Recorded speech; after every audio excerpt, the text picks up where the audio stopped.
What is going on, guys and gals? Brooklyn bound the raid scientist here, and today let's walk you through everything you're going to need to know to take on the latest Grandmaster Nightfall, the Insight Terminus.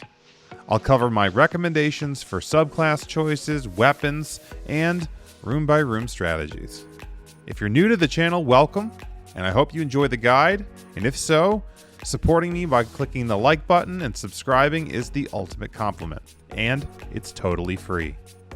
If you're a frequent flyer around here, welcome back, and thank you for subscribing. This Nightfall is all about preparing for the boss room, honestly. The remainder of the strike is mostly standard Grandmaster slow play each area, and you should be pretty fine. Let's get into the details.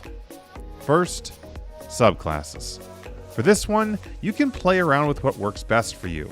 Warlocks, I think Chaos Reach or Stasis is the best, because in the boss room, most things can melee you in a well anyways. Make sure if you use Stasis you have on your Ice Buddy turret and increase your discipline, and for Chaos Reach, obviously having Geomag stabilizers is the play.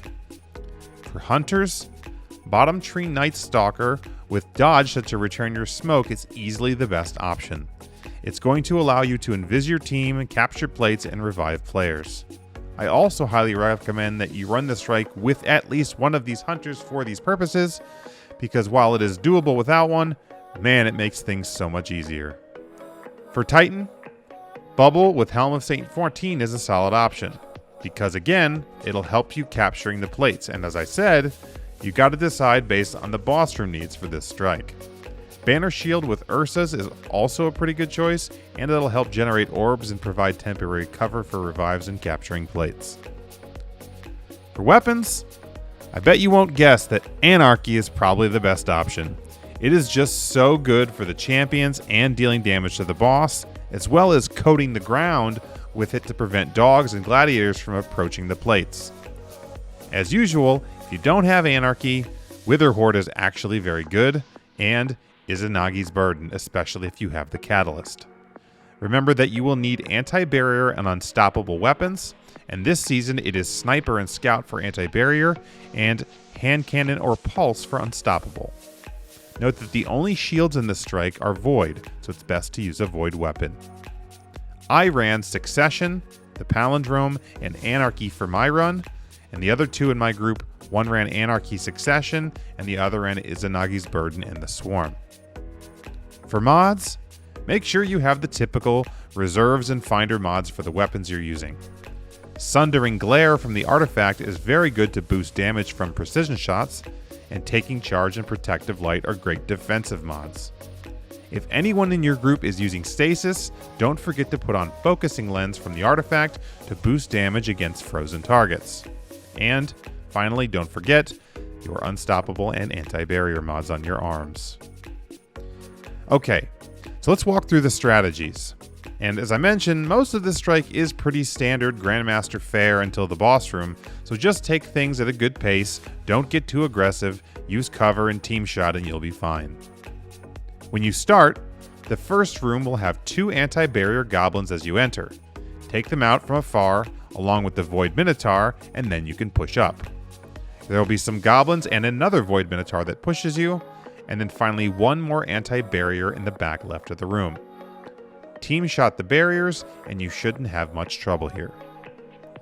Pushing into the next area, take out the legionaries from around the corner. Once they are down, you'll be able to focus the enemies across the gap. The priority here is the Scion Snipers and the anti-barrier champions. They can kill you from across the gap, so stay covered and behind the rocks as you take them out. You can carefully push up and use the large pillar in the middle of the area as cover to take out the final barrier champion mini-boss once the first wave of enemies is all dead. In the next area, you'll be in a confined space where you need to capture a plate while hordes of dogs and gladiators will push you. So as soon as you step on, coat the portal in front of you with some Anarchy or Witherhoard, and the team shot everything.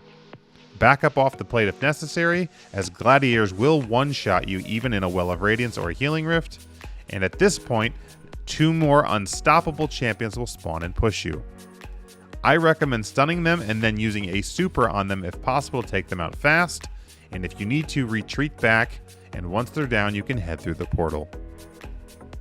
Now, crouch carefully on the left side of this crevice so you don't die in the Vex Milk, and then get ready for this giant room of enemies that comes in multiple waves. Carefully, from the back rocks, take out the legionaries and the anti-barrier that will be right up in front. And don't push up until the barrier and the preliminary adds are mostly dead. Then, have one person shoot Kargan who is off of the far side, which starts the next wave. And as soon as this wave starts, retreat back a little and prepare for enemies to spawn out of the portals on the side of the room, along with another set of barriers and an unstoppable. The unstoppable usually hangs out in the middle. Use supers as necessary and focus on the snipers hiding in the rocks on the side. Once everything is finally dead, you can pick up the arc charge and then drop it immediately, as enemies will spawn immediately near the depositories on the far side when you pick it up. You'll have 2 anti-barrier Colossus again and a bunch of gladiators. Take everything out from afar, team shot the barriers, and then go back and grab the charge and deposit once everything is dead. Now keep in mind that once you deposit, it'll trigger the next wave. So find cover and get ready to spawn trap the adds that come out of the portals now on your left side. Prioritize the sniper scions, and there will be a handful of them. There will again be more champions in the middle area, 2 barriers and 1 unstoppable, so use the rocks and barricades for cover and save the unstoppable for last, if possible, because when the champions and the unstoppable are all dead, another wave of enemies will spawn. Keep repeating this same process until they are all dead, and once again picking up the arc charge and then dropping it right away. Doing so will spawn the final adds near the drop point, which is 2 barriers and more gladiators again. Kill them from afar, and then pick up the orb and deposit it. This room can get kind of hairy, but once you know what spawns when, it's really pretty straightforward as Grandmasters go. Now, you'll carefully make your way down to the boss room, where thankfully, no more champions will spawn. But also note that if you don't get any more champions, you will not get any more revives from this point forward. So, make sure you use them wisely. Together, stand on the middle plate to capture it and clear the spawning adds so they don't interrupt it. At this point, Kargan will become damageable and adds will continuously start spawning. You'll definitely want to stay as far back as possible from most of this fight. The rock in the middle is pretty safe for the most part, as well as there is a sneaky spot on the right that is also pretty safe. Enemies for the most part will hang out in the middle with Kargan, but sometimes a dog or so will spawn and push you, but it's really not that bad if you stay in the back. Sometimes the boss will run to the left or the right as well, but always head back to the middle. So, the first half of this fight is just doing 50% of Kargan's health and surviving. The most deadly attack Kargan has is the Void Flames that are launched onto the ground. As soon as that comes out, do not walk over it or get near it, as the fire will kill you instantly. Clear adds and focus on damaging the boss.